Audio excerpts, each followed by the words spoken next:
guys, and welcome back to our Star Wars Resistance. Leave it in. Leave it in. We have a cold open. We have a cold open because I still have cats on the brain.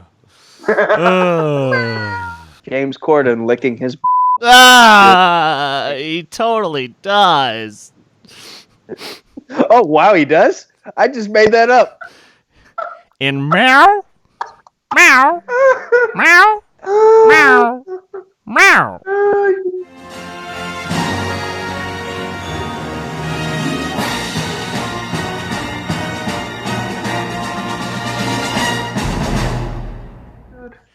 Hey guys, and welcome back to our Star Wars Resistance recap show. Viva la Resistance. We totally didn't mess up the intro, but hey, what are you gonna do? My name is Chris Dolman. I'm here today with the usual Nico Rigoli, Case Cornelisa. Gentlemen, we are here to talk about the 12th episode of the second season, known as The Missing Agent.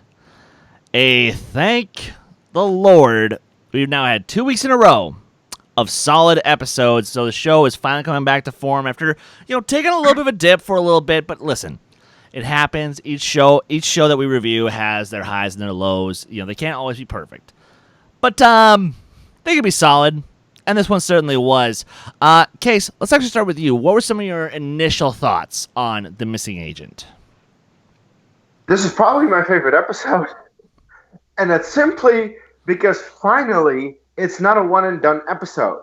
We actually end on a cliffhanger. Stuff will happen in the next episode, hopefully. And this is something that I've been craving for the entire season already, where every single time that the First Order showed up, they just got away and nothing happened. And this is the first time that they didn't get away, and I was kind of afraid that they would at one point. This was about 5 minutes before the end. But I'm just so happy that we finally have an episode where we don't know what is going to happen. Actually, a little bit like The Mandalorian this week. Oh, good Lord, I can't wait for that finale. But Nico, what are your thoughts what are some initial thoughts on this episode? So I was wondering when I saw the first shot, I was like, is this going to be another episode where we don't really see much of the First Order in it? And technically, it still isn't an episode where we have the First Order in it, but they're in there in spirit. And so, you feel their presence for a good majority of the episode. You feel the possibility of the consequences of all of these characters' actions. And that's nice. That's nice. It's nice to have consequences. It's nice to be watching this show for a reason. Because, as you just said, we had a couple episodes where it dipped. And listen, as someone who watches wrestling on a regular basis, I understand how things can go from high to low on a weekly basis. And this episode was a very nice breath of fresh air. Absolutely. So let's just start getting into this then. So we open up the episode, funny enough, not with an obligatory shot of the Colossus, of Kaz or Tora or whomever else. No, we are starting off with this random green guy. Who is this random green guy? Well, apparently his name is Norath Kev, and he has a little rolly with him, B2, who, much like CB23 and BB8 before him, is trying to do a little bit of a hacking job, because apparently he's wanted by the First Order because he has a list of contacts of people who will sell out Resistance spies to the First Order just to make some quick cash. And we are happy to meet one of these spies. His name is Axe. He's voiced by Clancy Brown, and I'm just like, Mr. Krabs. I love him. Along with more Star Wars credits than I even care to count right now. Yeah, how many has he done? He's done Savage Opress. He just did that red guy on The Mandalorian. Ryder Zadi. Yeah. I think he did another character in Rebels, too. Yep. Yeah, and he did a couple of random voices in Clone Wars, and I think we heard him earlier in this show. Hell. And, so of course he hauls the guy away, because, Norath very foolishly says, I just sent a distress signal. More resistance will come and pick me up. He's like, good. More prisoners for me. Which, that's actually a very smart villain thing to do. is capture one guy, let him get a distress signal out, and then be like, ooh, I can make some more money, get more prisoners, get more resistance. Because people like him, they just play the system. They just want to work for whoever's on the winning side. Which, boy, doesn't that sound like Benicio del Toro in Last Jedi? Yeah. Kind I of. mean, it's what bounty hunters are. Or bounty hunters mercenaries. They are just like, I don't care who you are. If you pay more, or if I think that you're better, then I'll choose your side. And right now, we know that the First Order is in charge of everything. So yeah, of course he's going to take the side of the First Order. And I was actually surprised that they killed off a droid. That was kind of like, whoa, that's a big thing. So instantly, this episode starts off with showing they have balls and they don't really want to hold back on it. So you already know from that moment on, like, we're in for something different. And I was just so glad that the episode started off not very formulaic like all the other episodes, that it just started off with actually showing something and like, okay, we're into this and let's get going. Yeah, Nico? The killing of the droid caught me off guard. So because like, maybe it's just because the droid was green and I like green, but I wanted to learn more about the droid if it was possible to do so. Oh well. One thing that we haven't touched on is the look of Axe. It reminds me so much of Sase Tin's costume in the 2003 Clone Wars miniseries. It does. Good call, sir. Like, I was a big fan of that armor. I got the Hasbro Transformer Starfighter action figure that had that mask. I love the look so much, and we rarely see members of that species in more recent Star Wars canon. Like, the last time I saw anyone from that species was actually from Lego Star Wars: The Freemaker Adventures. So yeah, it's cool to see this species back in a more canonized form. It's nice to see that armor in actual canon. And you're trying to think now if I'm wrong. No. I'm trying to think of what the name of the species. I think it's like Ithacori or something like that. That sounds about right. It might be. Yeah, I think so. But yeah, and the deep voice, it shows that this is a guy who means business. Yeah, absolutely. And so the stress signal gets out, and now we come back to our obligatory, as I've come to call it, Star Trek shot, where we're on the bridge. Captain Doza is doing his thing, and Kaz is hanging out doing his thing, and he picks up the signal, and he's actually asking Captain Doza, "Hey, listen, I know that this is in a not so great sector, but can I go check this out? Because this is a coded resistance signal." And Doza reluctantly agrees, but also CB goes with him, and then Yeager goes with him, as well as Sonara. Which, you know what? I've come to realize where I love Sonara best in this show. I love her as the muscle, because she is perfect for playing the muscle. She's the one who knows how to fight. She's the one who knows how to, use a blaster. If you need someone to kill someone, you get her.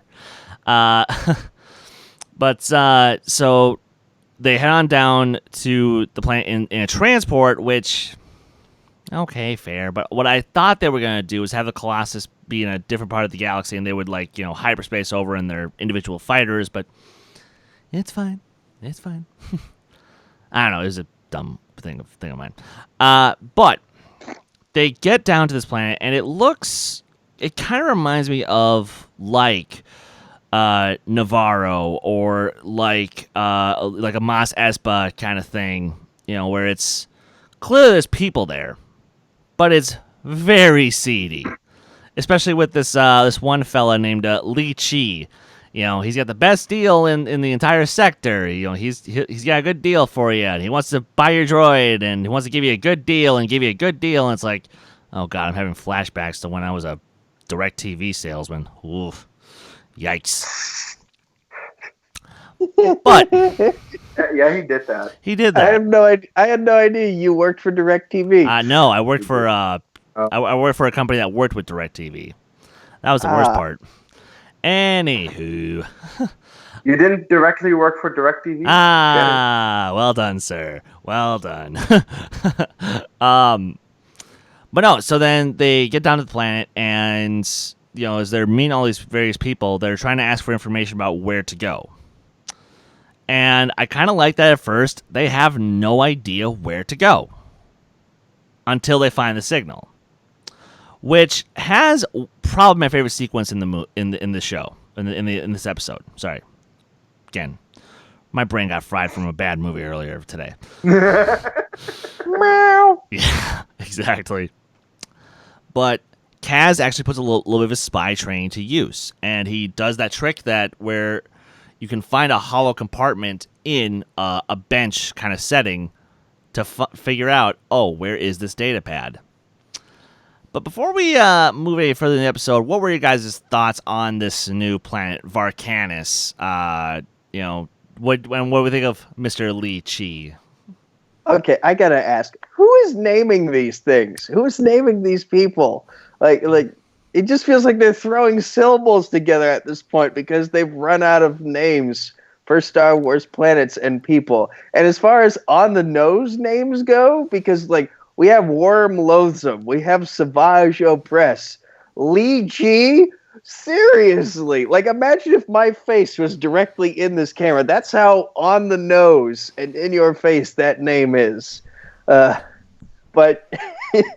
yeah, now he's gonna do it. Now, there it is.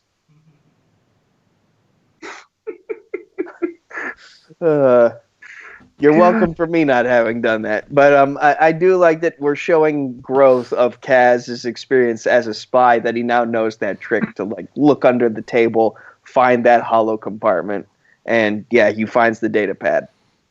And Case. Well, I was just very happy that Yeager actually got to go with them. We haven't seen Yeager in a full episode in a while, so that was very nice. But yeah, they got on the planet. Based on the opening scene, I had hoped this was Kajimi from The Rise of Skywalker, and it wasn't.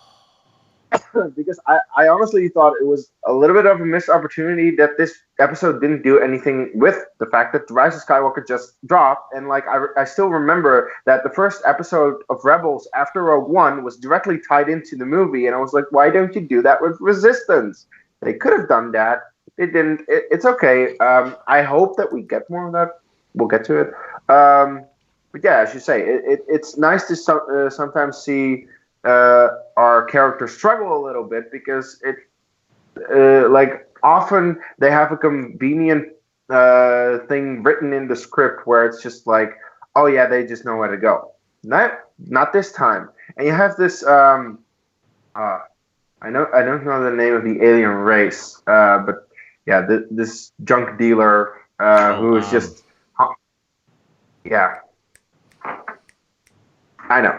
Anyway, he's just, Nico touched on the name thing. I'm not gonna do that again, but he's just so extra, and I'm like, you're gonna be in this episode a lot, aren't you? Yes, he is. Of course he is. And well, he's not all that he seems to be. Because, well, actually, he reports to someone. I'm not sure who he reported to. He reported to Axe. Okay. Well, there you go. A grand. There we go. That was going to bug me. That was really going to bug me. Yeah. I said my thing. All right, fair enough. So, after they uncover the data pad and whatnot, well, here comes Clancy Brown once again in the same location, but I loved how the camera only focused on three of our characters, that being C23, Kaz, and Yeager. And I'm like, well, wait, where's... Oh, so while those three escape, Axe and Sonara get into what is actually a pretty cool action sequence. Although, if I'm going to be nitpicky, well, it's pretty Marvel-inspired. Yeah, but I like a lot of the Marvel action, so bite me. I liked it.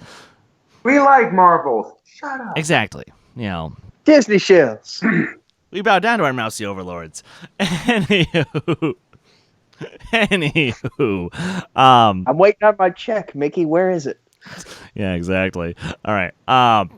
So they're having an awesome fight sequence, and Kaz winds up getting shot in the shoulder, which Nico, I'm setting you up for something you're gonna probably have a little bit of some mixed feelings on. And Sonara winds up getting hurt herself a little bit, but she powers through it to catch up with the group as they make a little place to hide. But Nico, you did have some thoughts, and I know exactly what we're referring to. So please, sir, take the floor for a moment. Yeah, thank you for reminding me about the shoulder, because I forgot that too. But like, you get shot in the shoulder, she gets hit in the back with an axe. Like they pass it off as if it's going to be a big plot point of like, oh, they're both injured, and then as soon as they go into the next scene to shake up Li Chi, it's not even a plot point anymore. They don't even acknowledge it. Like, how did you recover that fast from a blaster wound and getting hit with an axe in the back? I mean, well, spoilers for Rise of Skywalker, sort of, ish, not really. Somebody gets shot in the arm during the events of the movie, and they're in a sling for the rest of the movie. That makes sense. Yeah. So it and I'm actually kind of with you that it bugged me, but simultaneously, kids show, fine, I'll let it slide. An axe. It's not like that's something you don't walk away from easy. You get hit with an axe in the back. Like, I mean, it's not the same as getting stabbed in the side and having your guts ripped out, but I mean, yeah. Bane broke Batman's back over his knee, and he was crippled for about half of the movie after that. Yep. It's true. Fair enough. Case, do you have anything to contribute, or just move on to the next scene? No, I thought it was a fun scene. You can say, yeah, she got hit, but it wasn't a full-on hit, I feel like he just got a little bit, and it was more the energy that the axe has getting onto her, which, yeah, it bugs her a little bit, but she's strong. And as you said, it was nice to see her as the muscle, because she's a strong character. And I also think that's very important to have these type of strong female characters in the show, of course, in terms of representation.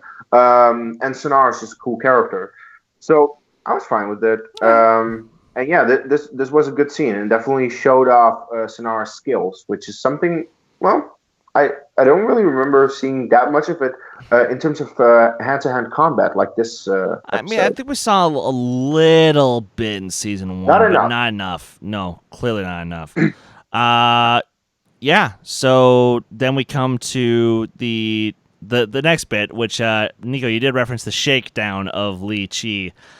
I'm not going to lie, I was laughing pretty hard during this, because first, what they try to do is essentially have Kaz, use traditional intimidation by having CB, make a really high-pitched screech sound to really get under his skin, especially when we consider that Grands have a very difficult time with high pitches.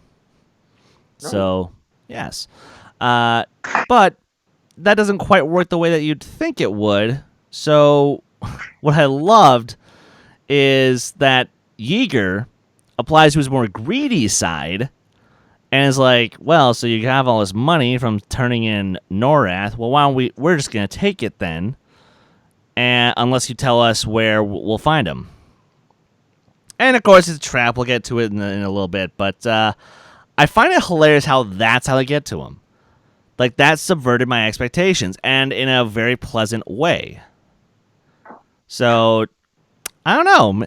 Maybe moving forward, we should just use money to bribe people, or possibly risk stealing their money to make them talk. Case, do you agree with this philosophy and sentiment? Yes.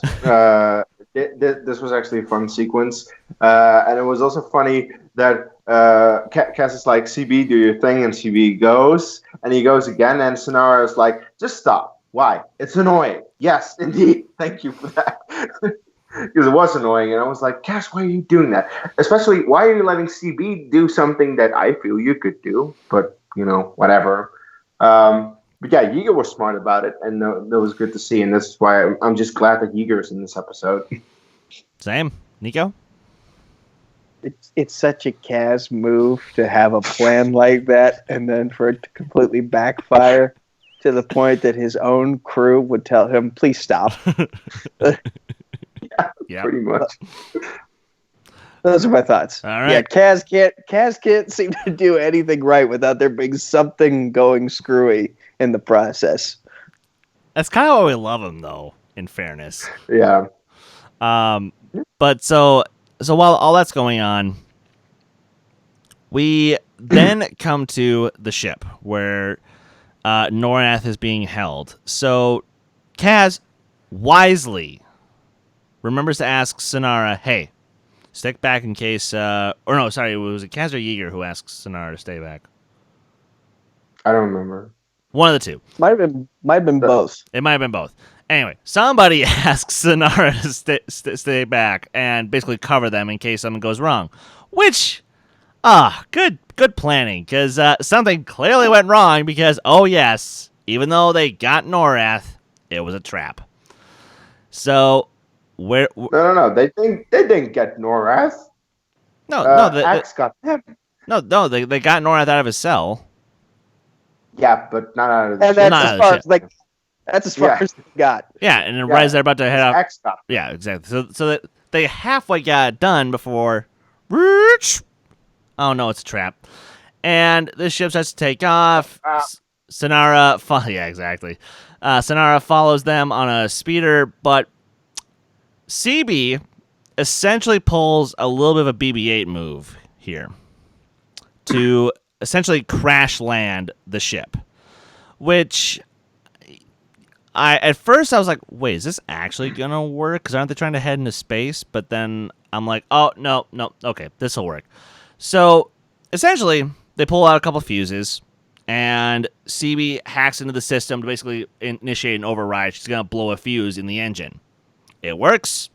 Ship comes down, but I feel really bad for CB because she was pretty fried up, a la BB-8 in The Last Jedi when he had to stick his head into that whole bunch of things that were coming loose, which hilarious but kind of horrifying when you start to think about it, because how did either droid get out of the situation fine?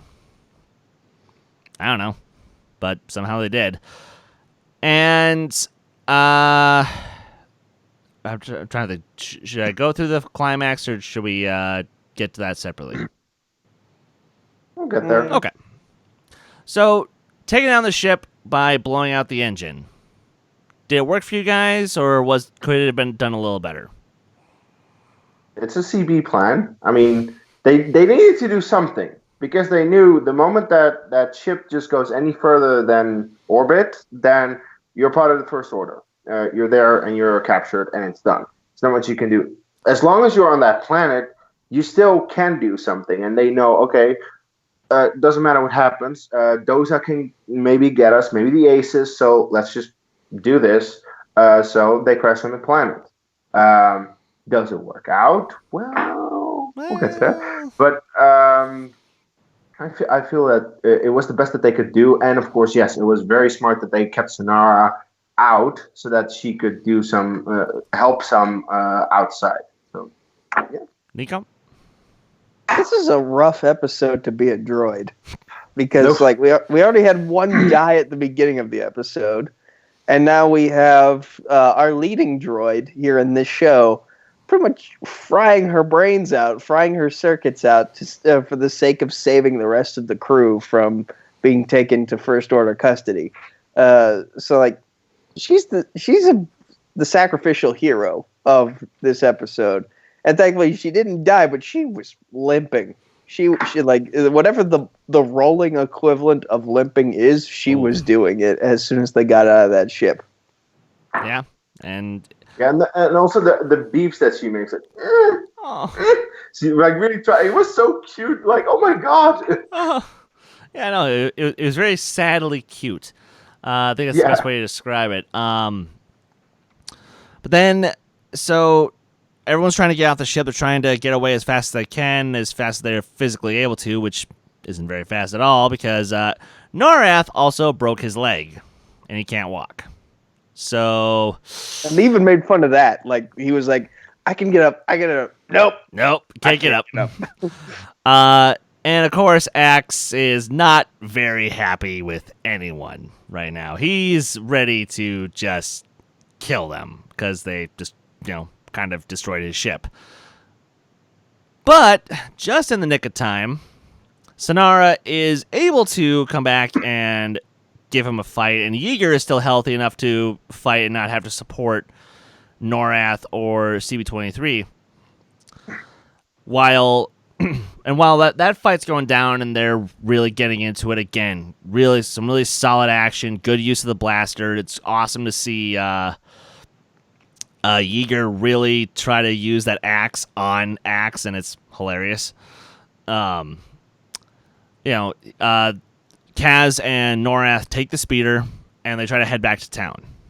Try to get out of the firefight so they can call for an evac. With CB. But CB unfortunately stays behind. Oh, I thought they... Okay. Nope. Yeah, I noticed that too. She didn't really escape. Yeah, so I was like, oh boy, hope the evac can pick her up. But it seems like that was almost all for naught, because right as Yeager loses Axe's axe and Axe gets his axe back, let's try saying that 5 times, Yeah. he winds up basically turning it into like super power mode and just slams it on the ground, and we don't know what happens. We won't know until next week. And I'm just like, oh crap, what just happened? Because Kaz is freaking out trying to get a hold of Yeager, and no one's responding. Then he's trying to call for Doza, and that's where Doza has to give some really bad news. The First Order has shown up, and they're sending down TIE fighters, transports, all that fun stuff. The situation looks pretty grim as we fade to black. And I love it, because for the first time in this season, we finally have an episode that is not resolved like this in the last few minutes and they get away. No, they don't get away. As you said, we don't know what happens to Yeager and Sonara there, or CB-23 for that matter, and we won't find out until next week. And I'm just so happy that we get such an episode where it's just not, oh no, they get away. The First Order is apparently coming. The question is, what will happen with the Colossus in space, of course? Will the Aces come into action? All these questions, I'm dying to find out. I cannot wait to find out. And that's why I'm already looking forward to next week's episode, because I know that next week's episode will answer those questions that we have right now. This was just a good action-packed episode where we saw a lot of good hand-to-hand combat between characters. Something that we don't really see that much in the show, I feel. Yeah. It felt a little bit like a Rebels episode in that regard. Just perfect cliffhanger. I'm just so happy that we have that. Fair enough. Nico, what are your thoughts on the finale, and what are your final thoughts on the episode? Consequences matter. That's all I'm going to say. Okay. Fair enough. To give some form of final thoughts, I am so happy. We are back to the sort of formula that we were having in season 1, where we're introducing a lot of new stuff, but we're not resolving it right away. We're still gonna have to wait another episode or possibly 2 to really get this resolved. And I think there's actually a possibility that if there was going to be a 3-episode arc without being a season finale, this is the time you do it. Because I love this. I kind of feel like they're going to do what the second half of Resistance season 1 did. Also, Rebel season 4 in a way, where every episode then hopefully just builds off each other. where, yes, indeed, it doesn't get resolved. In the next episode, you get something completely new. No, I hope that we get something that now the next episode will resolve this one, but create a new thing that will let it open for the next one, and so on until the finale, because that just keeps you invested. And every time you're like, oh, I really dug this episode because it gave us some answers to what we know, but it doesn't give everything. I'm still excited for the next one because I don't know what will happen. Yeah. That's the type of stuff that I want from the show. And season 1, especially towards the end, had that. It had that, and I was missing that for the first half of the second season. Like, again, was every episode bad? No, we had some pretty damn solid episodes, but I've been missing the hell out of this kind of storytelling. Like, so yeah, I need this episode, and I'm so glad we got it, and I cannot wait for next week. Sorry, I'll just I'll change my point to just completely agreeing with you too, because I now realize how stupid it is for me to have said consequences matter when literally 10 minutes ago I was just complaining about an axe to the back not really having any consequences to the rest of the episode. So, yeah, glad I caught myself in that error. no, that's fine. But yeah, it's nice to be back to this form of storytelling. Yes, and I wish I had a coin on me right now, because I would say heads for Sonara, tails for Yeager. Are dead? Who dies? Why not both? Is there a third-sided coin that has CB23 on it? No! Just no. Don't kill our ship, man. BB-8 needs his girlfriend, okay? BB-8 hasn't been in this season at all. I don't No, care. that's because he's off. Ugh, Also, cannot wait to see him back. same. But yeah, because someone's gotta die. With the setup as it is right now, if everybody makes it out 100% fine and I'm not satisfied with how it happens, I'm gonna have some issues. But if someone sacrifices and they die, or at the very least are captured, Taken prisoner. I'm gonna be a little frustrated. Okay, if then the thing is with dying, either one. If you have a prisoner, make it Yeager. And then maybe he can die in prison, which would be real sad. No, he will probably get saved by Tam, which will redeem her. Ah, touche. Fair enough. All right, then. Could we possibly get like a Yeager story where he's in prison and it's like Red from the Shawshank Redemption? By the way, you saying a Yeager story just makes me think Yeager, a Star Wars story. Nico, what are you trying to imply with that? I don't know. Anywho, guys. Move on. Thank you for watching this week's episode of Viva la Resistance. We hope you enjoyed the commentary. Please like the video, comment down below, subscribe to the channel if you haven't already, and of course, starting with Mr. Case Cornelay. So where may the good folks find you online? You can find me, hopefully very soon, on the Movie Trivia Face-Off, compete in a Star Wars #1 contender match. The video technically is up, but you can't watch it apparently. But hopefully they'll fix it soon enough that you can actually watch that, because I'm in it and I might be in the title match if I win. So check that out. Of course, at Dutch Movie Guy on Twitter, Case Cornelis on Facebook and Letterboxd, reviewing The Mandalorian every week, of course. And check out the last episode of the Who Cares Anyway podcast and the upcoming episode of the Who Cares Anyway podcast, because we talk on both shows about a lot of Star Wars. So I think people who watch this should be interested. Absolutely. Nico, where may the good folks find you online? Facebook, Twitter, YouTube, at Nico Suave Vergoli, or just Nico Suave with 4 random English numbers at the end on Discord.